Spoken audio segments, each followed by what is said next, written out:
Eu nunca pensei que estaria escrevendo isso. Mesmo agora, meses depois, minhas mãos ainda tremem quando permito que minha mente volte àquelas matas, à solidão esmagadora e à realidade impossível do que aconteceu comigo. Esta é a verdade da minha história, o relato nu e cru de como me perdi nas montanhas e fui salvo por algo que, segundo todas as leis da ciência e da razão, simplesmente não deveria existir. Um Bigfoot. Um Bigfoot de verdade, vivo, que respira, salvou a minha vida. Toda essa desventura começou com uma ideia nascida da arrogância. Durante meses, eu vinha planejando meticulosamente essa viagem de acampamento solo. Virou uma obsessão. Eu devorei blogs, passei incontáveis horas assistindo a sobrevivencialistas do YouTube com seus vídeos perfeitamente editados e investi uma pequena fortuna em equipamentos. Eu precisava provar algo a mim mesmo. Eu precisava me aventurar na natureza selvagem sozinho, sobreviver com minha própria inteligência e habilidades e voltar um homem mudado, cheio de causos de independência e coragem. Meus amigos, coitados, com toda a sua sensatez, insistiam para que eu começasse pequeno. Tenta um parque estadual primeiro, diziam eles. Um lugar com guardas florestais e sinal de celular. Mas eu não quis ouvir. A cautela deles soava como dúvida, e eu estava determinado a provar que estavam errados. Escolhi uma área remota e quase intocada das montanhas, a umas boas 3 horas de carro do mais próximo sopro de civilização. Olhando para trás, esse foi meu primeiro e talvez mais crítico erro. A viagem de carro até lá foi de uma beleza inebriante. Um oceano aparentemente infinito de pinheiros se espalhava pelas colinas e as montanhas se erguiam à distância como deuses antigos e adormecidos. Por quilômetros, meu carro era o único sinal de vida humana na estrada sinuosa. Eu me senti como um pioneiro dos tempos modernos, um explorador prestes a fazer uma grande descoberta. Estacionei no início da trilha por volta do meio-dia, com o sol quente no rosto. Com um grunhido, joguei a mochila nas costas. Estava pesada, pesada demais, como eu perceberia mais tarde. Eu tinha feito as malas para uma semana, não para um fim de semana, levando uma quantidade absurda de comida, camadas extras de roupas que eu nunca usaria e até 2 sacos de dormir porque não conseguia decidir qual tinha a melhor classificação de temperatura. Cada passo era um esforço exaustivo. As primeiras horas foram enganosamente agradáveis. A trilha era bem sinalizada, uma fita de terra batida que serpenteava por entre os pinheiros imponentes e sobre riachos cristalinos e borbulhantes. O ar estava preenchido com a sinfonia da floresta. Pássaros cantando suas melodias complexas, esquilos tagarelando avisos dos galhos altos. Era pacífico, sereno. Parei com frequência para tirar fotos, bebi da minha garrafa de água e senti um orgulho crescente no peito. Não era tão difícil assim. Todas aquelas pessoas que disseram que eu não estava pronto estavam erradas. Eu estava mandando bem. No final da tarde, eu já tinha caminhado uns 8 quilômetros. Encontrei o que parecia ser um lugar perfeito perto de um riacho e decidi acampar. Foi quando as primeiras rachaduras na minha fachada de autoconfiança começaram a aparecer. A barraca, que parecia tão simples no tutorial online, tornou-se um quebra-cabeça irritante de varetas e tecido. As instruções não faziam sentido nenhum. As varetas viviam escapando dos ilhoses e a estrutura inteira desabava em cima de mim. Quando finalmente consegui montá-la, eu estava encharcado de suor, exausto e fervendo de frustração. Mas eu consegui. Minha barraca, meu acampamento. Consegui juntar um pouco de lenha, filtrar água do riacho e engoli a seco uma barra de granola, enquanto observava o sol sangrar em tons de laranja e roxo atrás dos picos das montanhas. Era isso. Era por isso que eu tinha vindo. Na manhã seguinte, acordei me sentindo renovado e confiante. Confiante demais. Decidi explorar um pouco fora da trilha antes de desmontar o acampamento. Só uma pequena caminhada, disse a mim mesmo, para ver o que havia depois da próxima colina. Deixei tudo na barraca. Minha comida, meu filtro, meu kit para fazer fogo, minha mochila super pesada. Levei apenas minha garrafa de água e meu celular. Calculei que estaria de volta em 1 hora no máximo. Não havia uma trilha de verdade para onde fui, apenas uma rede de caminhos de animais pouco visíveis pela floresta aberta. Fui guardando pontos de referência na memória, pensando que poderia facilmente encontrar o caminho de volta.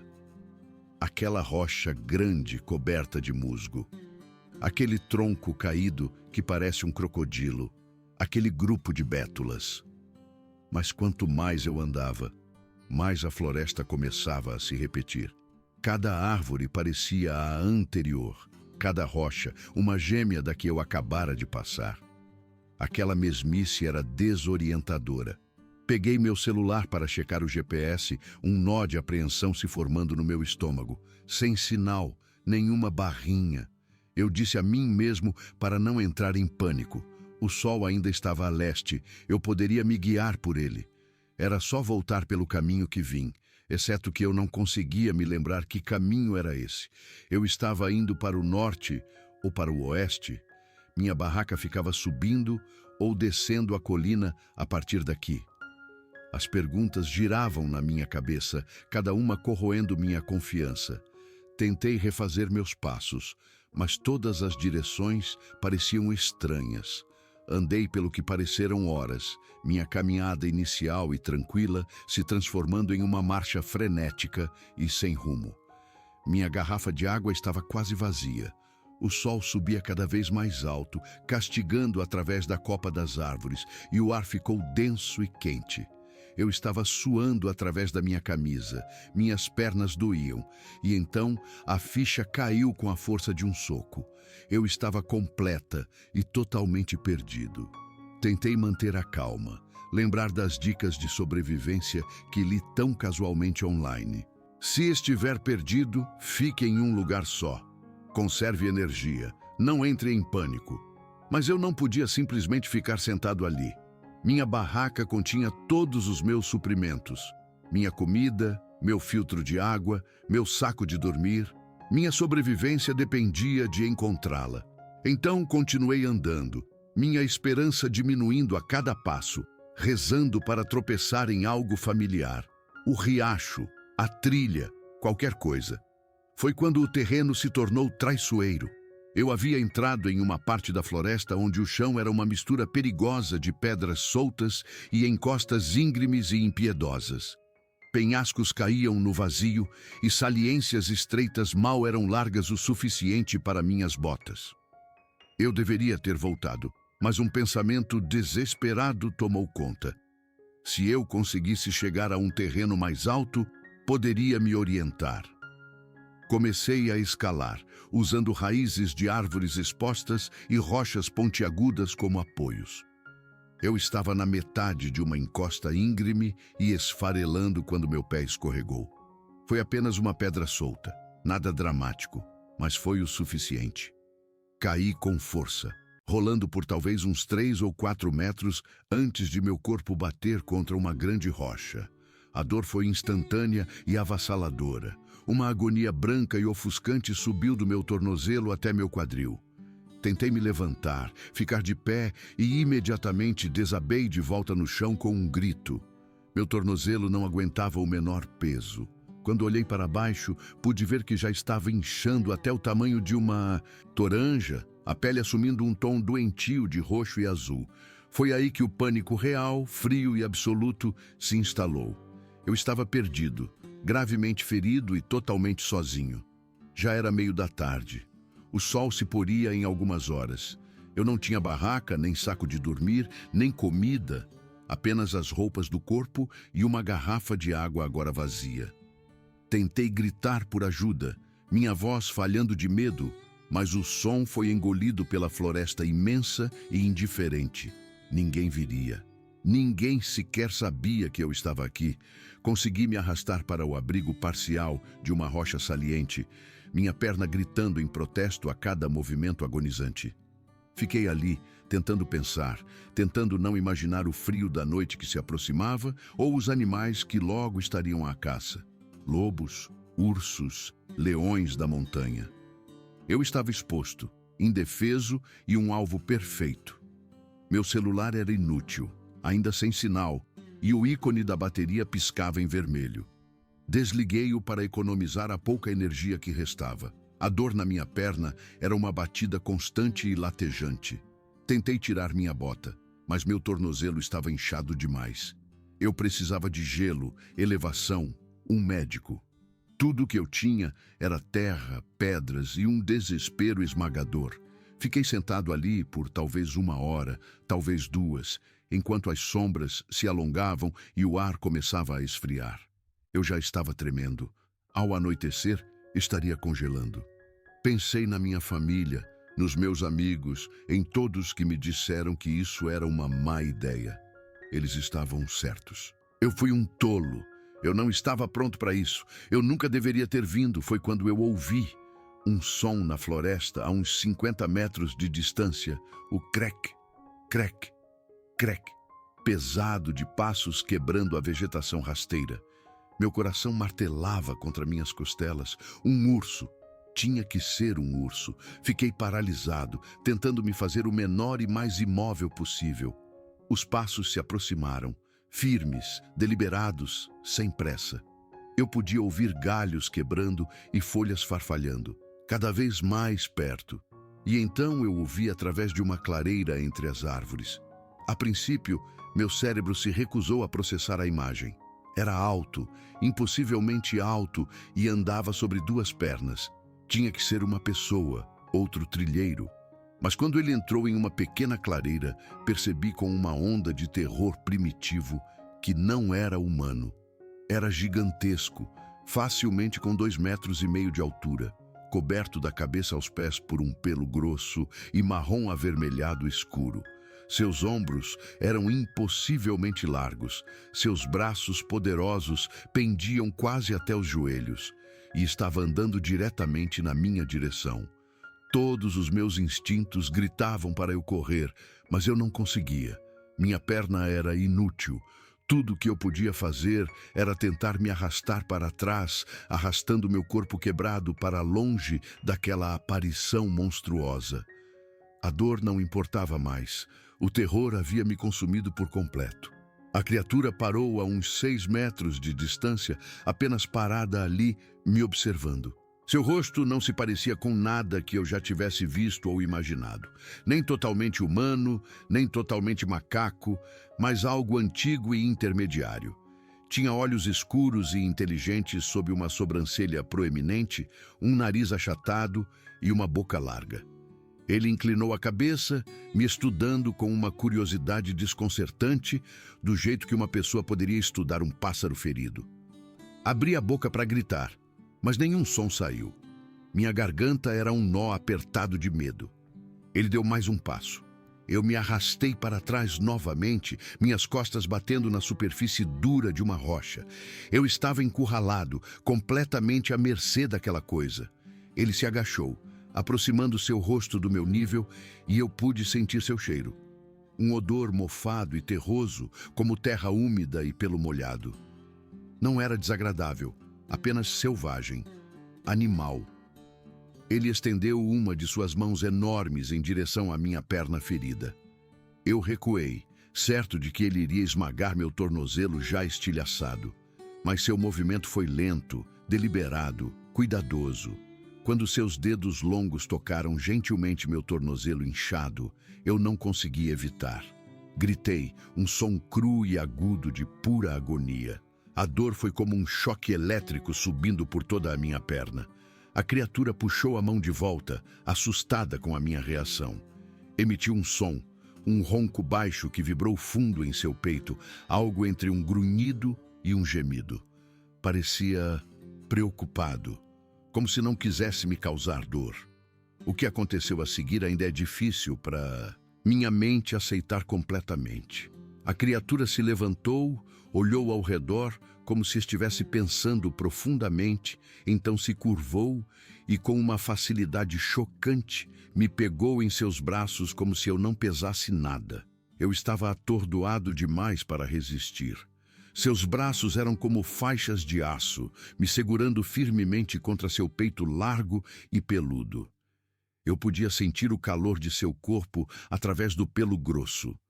Ele começou a andar, movendo-se pela floresta densa e irregular, com uma graça e um silêncio que pareciam impossíveis para algo tão grande. Ele passava por cima de troncos caídos e contornava rochas como se nem estivessem ali. Eu não sabia para onde ele estava me levando. Uma parte de mim, a parte aterrorizada e lógica, se perguntava se eu estava prestes a virar jantar para uma família dessas coisas. Mas seu aperto era gentil, e ele tinha o cuidado de não sacudir minha perna ferida. Ele estava sendo cuidadoso, tentando não me machucar. Essa constatação foi quase mais perturbadora que o medo. Essa criatura estava pensando, planejando, cuidando de mim. Andamos por talvez 15 minutos antes que ele parasse em frente a uma parede de rocha. A princípio, não vi nada além de pedra e musgo. Mas então ele se abaixou e percebi que havia uma abertura escondida, uma caverna oculta atrás de algumas rochas caídas e uma cortina de raízes suspensas. Ele teve que virar de lado para passar pela entrada estreita, tomando cuidado para não bater minha cabeça. Lá dentro, o espaço se abria em uma câmara do tamanho de uma garagem para um carro. Uma luz fraca entrava pela entrada e por uma pequena fissura no teto, bem acima. O chão estava coberto por um tapete grosso e macio de folhas secas e agulhas de pinheiro. Estava seco e surpreendentemente limpo. Era o seu lar. O Bigfoot me colocou gentilmente na parte mais macia do chão, me ajeitando para que minhas costas ficassem apoiadas na parede de pedra fria. Minha perna latejava, mas eu mal notei. Estava ocupado demais tentando processar a situação impossível em que me encontrava. Um Bigfoot tinha acabado de me levar para sua caverna. Isso não era real. Bigfoot não era real. Mas ele estava bem ali, agachado a poucos metros de distância, me observando com aqueles olhos escuros e indecifráveis. Ele emitiu outro som baixo e ressonante. Depois foi para o fundo da caverna. Voltou um momento depois com algo nas mãos. Um pedaço grosso de casca de árvore que havia sido escavado para formar uma tigela rústica, cheia de água. Ele a estendeu para mim. Após um momento de hesitação, eu a peguei. A água estava fria e límpida. Bebi tudo, minha garganta seca doendo de alívio. Eu não tinha percebido o quão desesperadamente sedento eu estava. A criatura fez aquele som ressonante novamente, que eu estava começando a interpretar como um som de satisfação ou aprovação. Ele então fez algo que me chocou ainda mais. Apontou para a minha perna ferida, depois para mim. Fez um movimento de andar com os dedos e balançou a cabeça enfaticamente. A mensagem era tão simples, mas perfeitamente clara. Você está machucado, não consegue andar. Ele entendia. Eu assenti, tocando meu tornozelo e fazendo uma careta para confirmar. Ele grunhiu de novo, então apontou para mim e gesticulou em direção à floresta lá fora. Fez o movimento de andar novamente, então balançou a cabeça com força, emitindo um som ríspido, quase raivoso. O significado era inconfundível. Você não deveria estar lá fora. Você não pertence a este lugar. Você não está preparado. Senti meu rosto corar de vergonha. Aquela criatura estava certa. Eu tinha sido estúpido, imprudente e arrogante. E agora eu dependia completamente dela para minha sobrevivência. Parecia sentir meu entendimento. Estendeu a mão e deu um tapinha no meu ombro, um gesto surpreendentemente gentil para uma mão tão enorme. Na hora seguinte, desenvolvemos uma forma estranha e rudimentar de comunicação. Ele usava sons e gestos e eu tentava decifrar seus significados. Ele me mostrou uma pilha de frutas silvestres e raízes de aparência comestível em um canto. Comida. Apontou para a fenda no teto. Fumaça sai. Ficou claro que aquilo não era apenas um abrigo temporário, era sua casa cuidadosamente mantida. Ele me trouxe algumas das frutas. Eram azedas, mas boas. Eu as comi com gratidão enquanto ele observava, emitindo aquele grunhido baixo. Ele apontou para mim, levantou um dedo, depois varreu o braço pela caverna. Uma pessoa. Fique aqui. Ele estava me dizendo para permanecer na caverna enquanto ele saía. Devo ter parecido assustado, porque ele fez um som mais suave e calmante, profundo e tranquilo. Ele voltaria. Fiel à sua palavra, ele retornou cerca de 1 hora depois, carregando uma braçada de galhos retos e tufos de musgo verde e macio. Ele os colocou no chão e começou a trabalhar. Observei, fascinado, enquanto ele arrumava os galhos em uma espécie de tala e depois acolchoava o interior com um musgo espesso. Ele trouxe a tala pronta para mim e apontou para minha perna. Queria estabilizar meu tornozelo. Tentei ajudar, mas ele gentilmente afastou minhas mãos.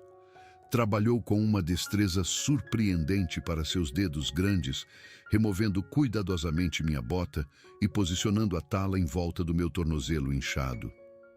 Cada toque era deliberado. Sempre que eu recuava de dor, ele parava, esperando que eu estivesse pronto para continuar. Quando terminou, meu tornozelo parecia apoiado, seguro. A dor ainda estava lá, mas era uma dor surda e administrável, em vez de uma agonia lancinante. Ele havia feito uma tala melhor do que eu jamais poderia ter feito. Tentei dizer obrigado, mas as palavras pareciam vazias e inadequadas.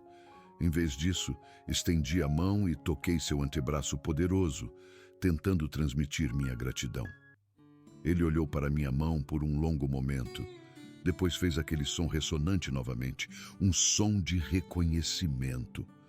Ao cair da noite, ele fez uma pequena fogueira controlada perto da entrada da caverna, posicionando-a perfeitamente para que a fumaça subisse e saísse pela fissura no teto. O calor foi uma bênção, afugentando o frio profundo que havia se instalado em meus ossos. Ficamos sentados, em um silêncio companheiro, com o fogo crepitando entre nós. A luz do fogo dançava em suas feições, revelando velhas cicatrizes desbotadas em sua pele. Ele havia vivido uma vida dura, sobrevivido a coisas que eu não podia nem começar a imaginar. E, no entanto, ele parou para me ajudar, um estranho tolo que havia invadido seu mundo.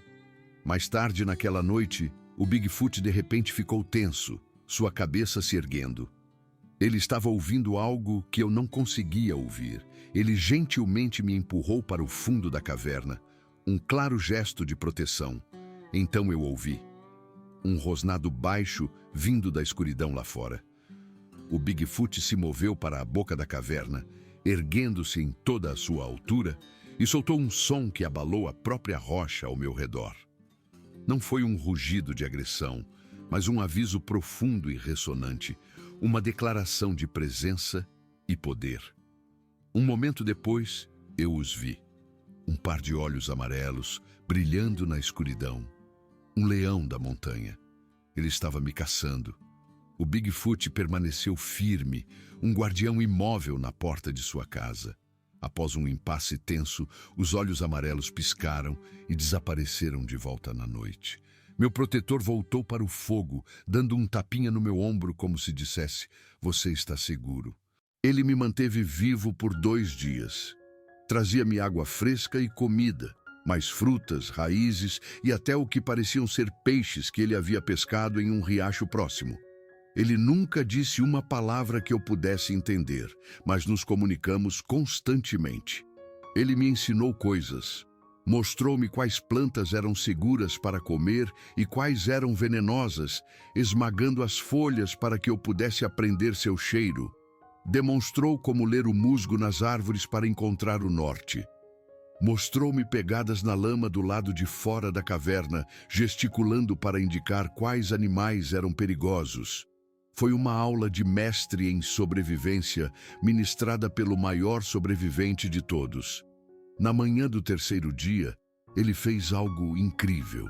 Me pegou no colo e me carregou por quase 1 hora, movendo-se com aquela mesma graça silenciosa. Ele me levou a um cume alto com vista para um vale. Então apontou para o meu celular. Eu o peguei com as mãos trêmulas. Liguei. A bateria estava em 3%, mas ali, na tela, havia uma única e vacilante barrinha de sinal de celular. Ele sabia. Ele me trouxera até ali por essa razão. Antes que eu pudesse ligar, ele levantou a mão. Espere!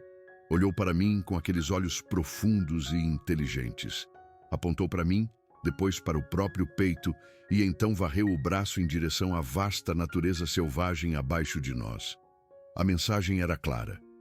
Esta é a minha casa. Você tem a sua. Tenha mais cuidado.